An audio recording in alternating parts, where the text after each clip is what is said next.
equations specifically with respect to growth and decay. And so let's just kind of do a warm-up problem. It says solve the differential equation y prime equals 2x divided by y. And so remember, in order to solve this, what we did is we wrote y prime as dy over dx. Okay, so I ended up writing that as, there we go, dy over dx. And that's going to equal 2x over y. Now, if you remember, what I ended up doing now is I ended up combining the y and dy on one side and the x and dx on one side. So what I'm basically going to do is just cross multiply on this one. That's the easiest way to do that.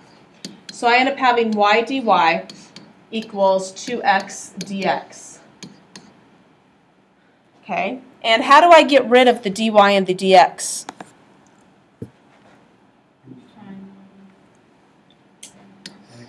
Integrate. Okay. Integral of y is going to be y squared. Integral of 2x. Oh, y squared over 2, sorry. Integral of 2x will be 2x squared. X squared, and then I need my plus c in there. So now generally when we have something in terms of both y squared and x squared where we can't like do y equals something, what we do is we like to just get the y squareds and the x squareds both on the same side. And so really what ends up happening is I have y squared over 2 minus x squared, equals c. And I'm just about done. Okay, the only thing is we usually don't like to have a fraction with the squared, so I'm just going to multiply through everything by a 2. So really I get y squared minus 2x squared, and that's going to equal c. Now before some of you are wondering, well, why isn't it not 2c? C refers to any number. So if you double it, it's still going to be any number. And so we don't need to answer that as 2c. Probably. Okay, so this is along the same lines of just basically integrating. Okay, so now we're going to talk specifically about growth and decay models. Okay, and I went ahead and gave you your handouts. This is at the top of it. Okay, specifically this one with the theorem. Okay, so first of all, in many applications, the rate of change of a variable y is proportional to the value of y. If y is a function of time t, the proportion can be written as shown. So this is where it gets important. If it's a function of time t, this is what you're looking at. dy over dt equals ky.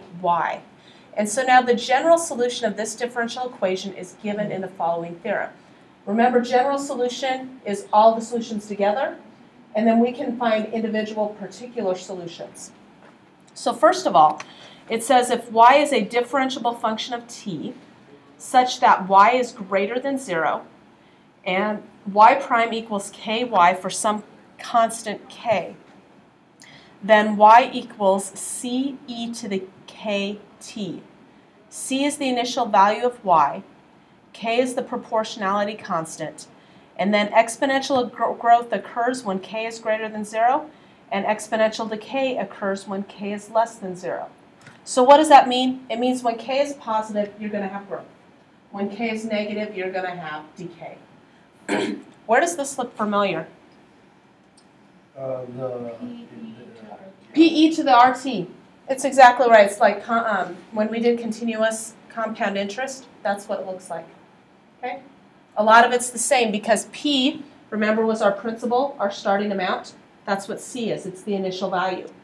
Okay? K, remember, would be similar to R. That's like a rate. But the thing is with K, you're going to get some Ks that we're going to go to 4 and 5 decimal places. We're not going to be able to go to 2. So we're just going to jump right in with an example. You have these on your sheet now, so you can go through and work these out on that sheet I gave you. And so the first one says the rate of change of y is proportional to y. So basically what that tells us is that tells us from the previous slide this is true. Okay? When t equals 0, y equals 2. When t equals 2, y equals 4. What is the value of y when t equals 3? Okay, so basically what we're going to do is we're going to go ahead and, since we know it's this, the rate of change of y is proportional to y, I'm going to utilize that formula from theorem 6.1.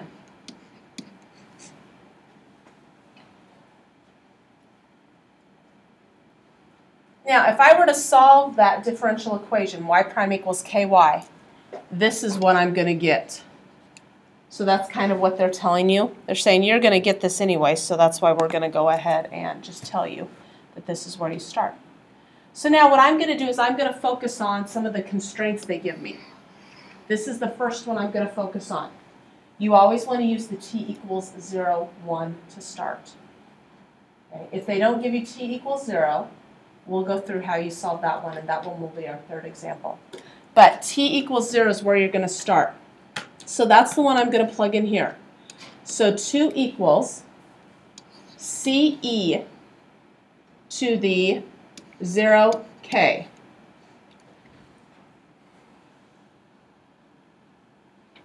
So far, so good? So now what is e to the 0?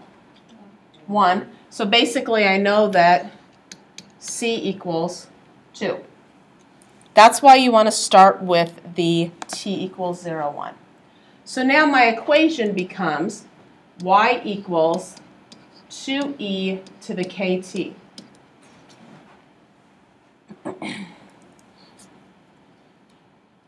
So now the next one I'm going to use is this one. T equals 0, y equals 4. And I'm going to plug both of those in along the same lines. So 4 equals 2e to the 2k. So now I just need to solve that. So that's why we went through all the process of solving that in Chapter 5. First thing I'm going to do is divide both sides by 2. So when I get that, I get 2 equals e to the 2k. So how do I undo e and bring that 2k down? ln. So once again, why we learn that. So ln of 2 equals 2k. That's an equal sign. So then how do you solve that for k? Divide by 2. So on your calculator, you need to do ln of 2 divided by 2. And I need to know to 4 decimal places what that is. 3, 4, 6, 6. Okay. Somebody else get that? Okay. Should have, because that is the correct one. And so now I'm going to plug that in. And so my equation really becomes y equals 2e to the 0.3466 t. So that's my equation. Now the last thing they want us to find is they say what is the value of y when t equals 3. So what I'm going to do now is just plug in 3 for t right here.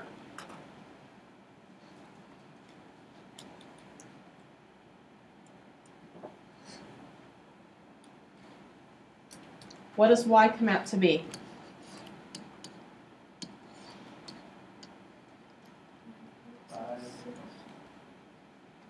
5 point. Let's go to 4 decimal places. What'd you get to 4? 6573. Okay. Pretty much you're going to follow the same steps on every problem. First thing to find is c. Next thing to find is k.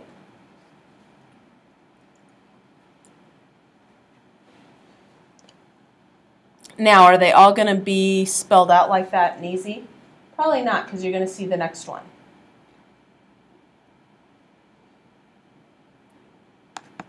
So the next one deals with plutonium. And it says, suppose that 10 grams of plutonium-239 was released in the Chernobyl nuclear accident. How long will it take for the 10 grams to decay to 1 gram? So some things they tell us. First of all, they tell us that 10 grams was our starting amount. So we know that at time equals 0, I have y equals 10. And then they tell us, find the time that it takes to decay to 1 gram. So you want to know t equals when for y equals 1. And we've got a problem because we don't know another ordered pair. So we're going to have to utilize what information we know about plutonium. Okay, now one of the things in the book is there is a chart about plutonium, and it talks about the half-life of plutonium. The half-life of plutonium is 24,100 years. So if my time here was 24,100 years, oops, here we go. It takes 24,100 years for that plutonium to decrease by half. Okay, so after 24,100 years, how much more would I have left? 5. So there's your second formula, or your second set of constraints. Okay, so now let's go ahead and start. Remember, we start y equals CE to the KT. I'm going to go ahead and use the t equals 0, 1 right here. And I'm going to plug in 10 for y and 0 for t. So basically, what does c equal? 10. And it's kind of one of those things, do you really need to plug in that point? No, because you could just probably plug in 10 for c and you'll be good to go. I'm just going to try and get you in a habit of doing that because you'll see in the next problem. So what am I going to use now?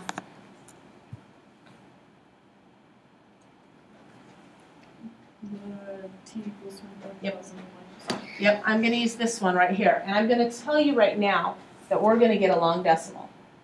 I mean, there's just no ifs, ands, or buts about it. When you're dealing with something that big like 24,000, you are going to get a big value.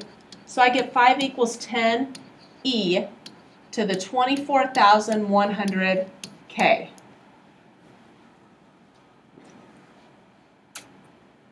So to solve that, what are you going to do?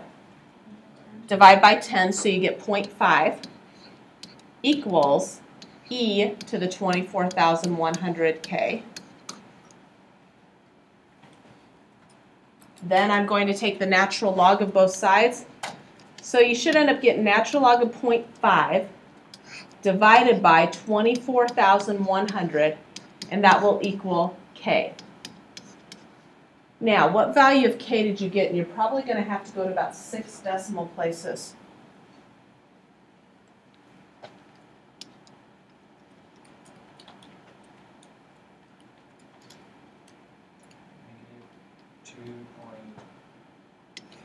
A bunch of numbers and has to be to the -5.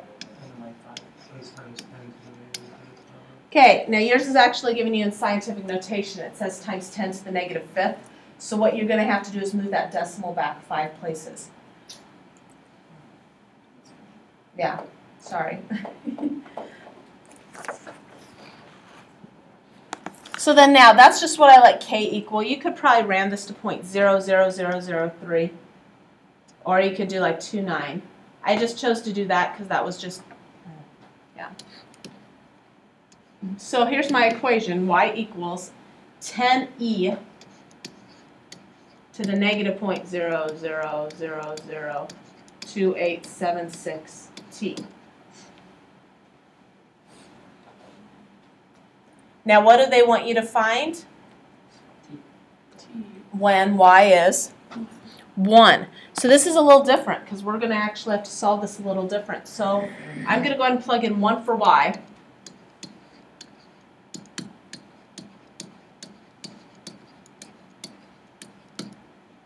And in order to solve that, I'm going to now have to divide both sides by. So really, I get 0.1 equals e.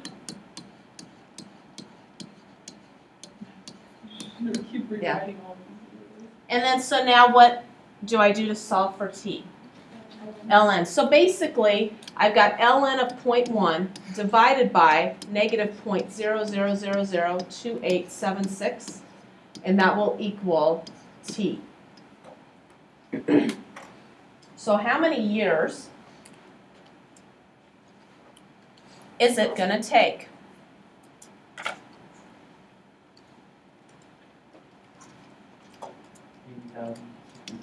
Yep. 80,062 years. I got 79,399. Did you type it in there? Natural log of 0.1. I got the same thing as Ross Students Room. I got the same Nope. thing. I got the same thing. The reason why is because I did that. That's exactly what I got. I'll use the 0.0029. Maybe that threw it off that much. Maybe just by rounding it, it threw it off that much. So what's gonna happen if we're off? No. What happens if we're off by 100? You probably got off a little bit by that rounding, but you should get about 80,000 years. What happens if we're like off that much on a 10? I look at your work, see where you're at. Okay, so let's go and look at number 3. This is one in which you're going to see they don't give you the initial value. Suppose that an experimental population of fruit flies increases exponentially. There were 100 flies after the second day. So what does that tell me? Y T equals equals 2. T equals 2, y is 100. And 300 flies after the 4th day. So that tells me T equals 4, y equals 300. Can you not just do that it increased 200 in 2 days? So No, because it's exponentially, and that's where it comes into play. It's not proportionally. Okay. Approximately how many flies were in the original population? So what they want to know when time equals 0, what does y equal? So basically we're trying to find C. Yeah, somebody just said we're trying to find C. So now what we're going to do is we're going to utilize those 2 bits of information, and this is going to be a little different. When they don't give you that initial amount, you're going to have to start with 2 equations. The first one will be from T equals 2 and y equals 100. So what does that mean? 100 equals CE to the 2K.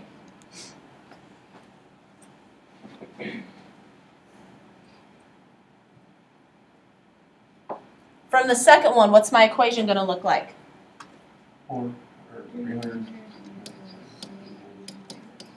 CE to the 4K. And so now with those 2 equations, I'm going to notice something similar.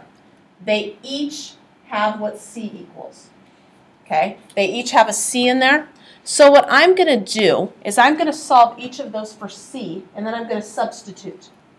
So I know in this problem that 100 over e to the 2k equals c.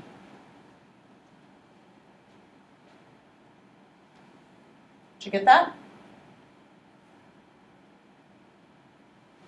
So then now what I can do, let's go plug this right here in for c.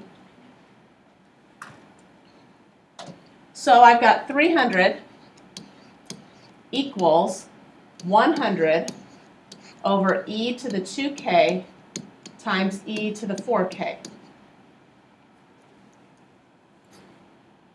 Now there is another way to do this. You could solve each for c and set each of them equal, but this will get us there as well.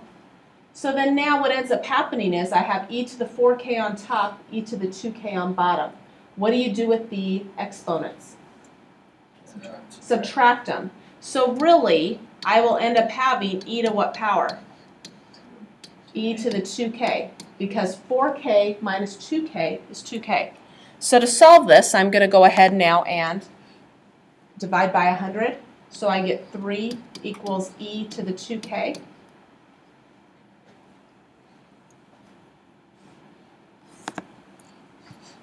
What do you do now? ln. So ln of 3 equals 2k. And so I know that k equals ln of 3 divided by 2.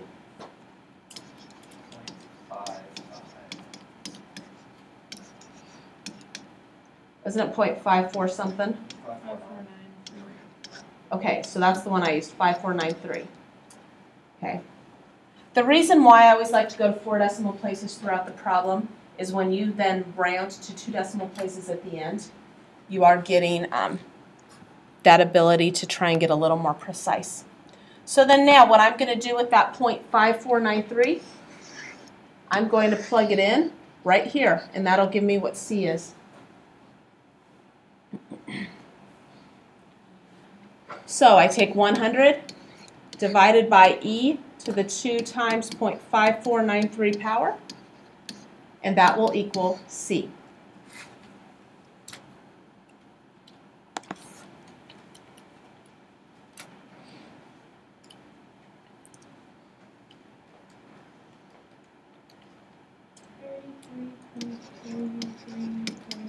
$33.33. Now, the question is how many flies were in the original population, approximately? So answer would be 33. Now, one of the things you don't ever do is round up. So if this would have been like 33.9, you would never round up to 34. Okay. Not necessarily, because it could be one that just is real close to being born. That's where the 0.9. See, like this would probably be a 0.8 or 0.9 right now. Population in the room. So. It's more human than not. Okay, so here we go. Let's look at this last one. Now, this is Newton's law of cooling, and if you're going to notice there, it talks about Newton's law of cooling. The rate of change in the temperature of an object is proportional to the difference between the object's temperature and the temperature of the surrounding medium. So let's go ahead and look at this problem. It says, let y represent the temperature of an object in a room whose temperature is kept at a constant 60 degrees. If the object cools from 100 degrees to 90 degrees in 10 minutes, how much longer will it take for its temperature to decrease to 80 degrees? So first of all, our formula is going to be a little different. Okay, this isn't going to be like the other one where we did the CE to the KT. Okay, y prime is going to equal K times y minus 60. And I'm going to let you get that down, and then I'll explain where that comes from. Is it the same for all of these problems? For the Newton's law of cooling ones, yes. Okay. Now, the rate of change here is proportional, okay, to the change in temp between the actual room temp and 60 degrees. So if it would have said kept at a constant 50 degrees, this would have been y minus 50. Constant 70 degrees, y minus 70. You have to account for that, okay, that initial 60 degrees. Okay, so then now what we need to do is we need to solve this differential equation. So this one's going to take a little bit of time, I'm going to warn you, maybe even 2 slides.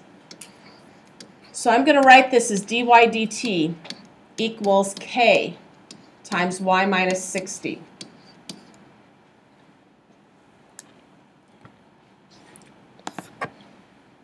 So now remember, in order to solve this, I want to get the y's together and everything else on the other side. So basically what that means is I'm going to get rid of the y minus 60. I'm going to move that over here. And then what am I going to do with the dt? Times it over here. So what ends up happening was, on the left side, I should have dy over y minus 60. On the right side, what do you have? K times dt. So now, once we've separated the variables, what I'm going to go ahead and do is I'm going to go ahead and integrate.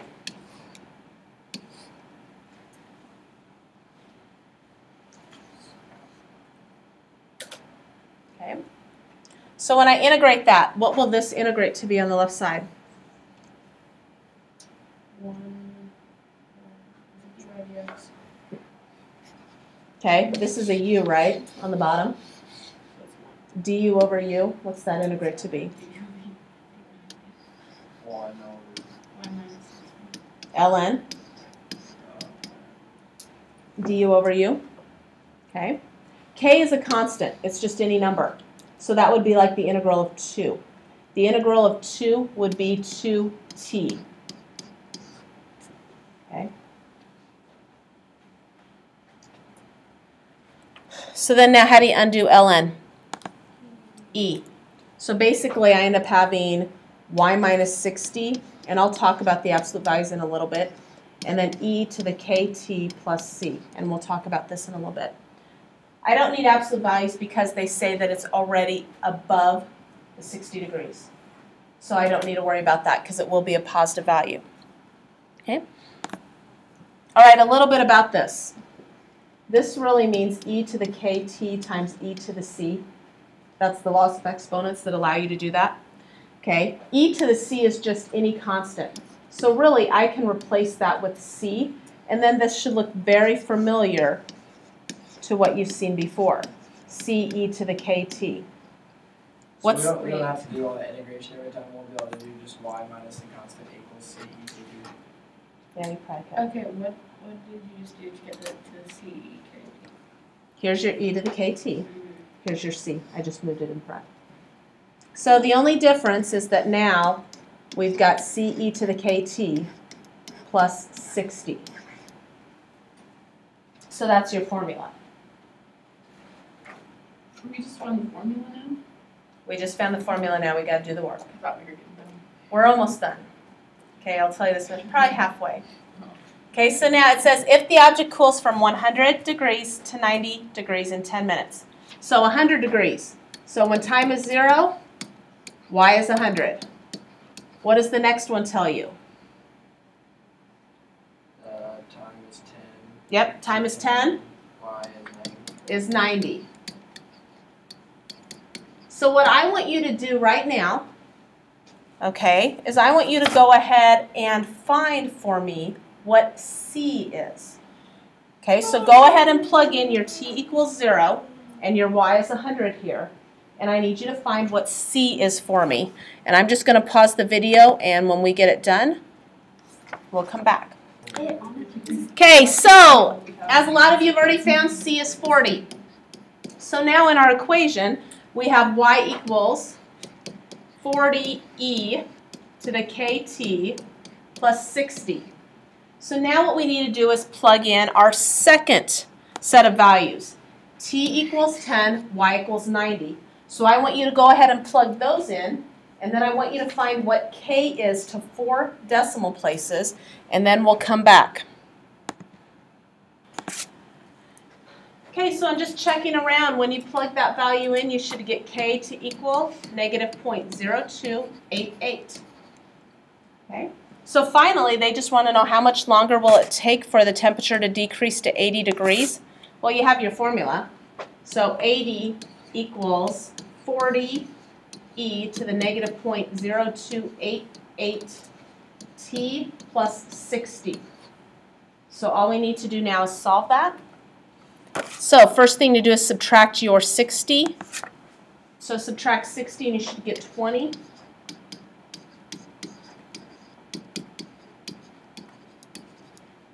You'll be able to divide by 40 and get 0.5. Take the natural log, and I'll let you finish that and let me know what you get for time.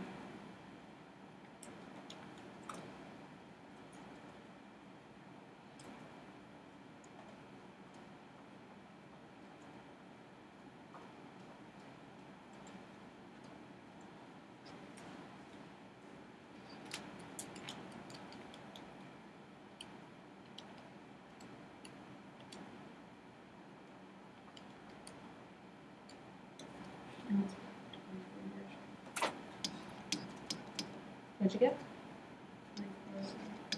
24. Okay, now let's look at the problem before you answer 24 minutes. Okay, it says how much longer will it take for its temperature to decrease to 80 degrees? 14 minutes, yep. Because they're already counting that it already took 10 minutes to decrease, so your answer actually is going to be 14 minutes. Okay?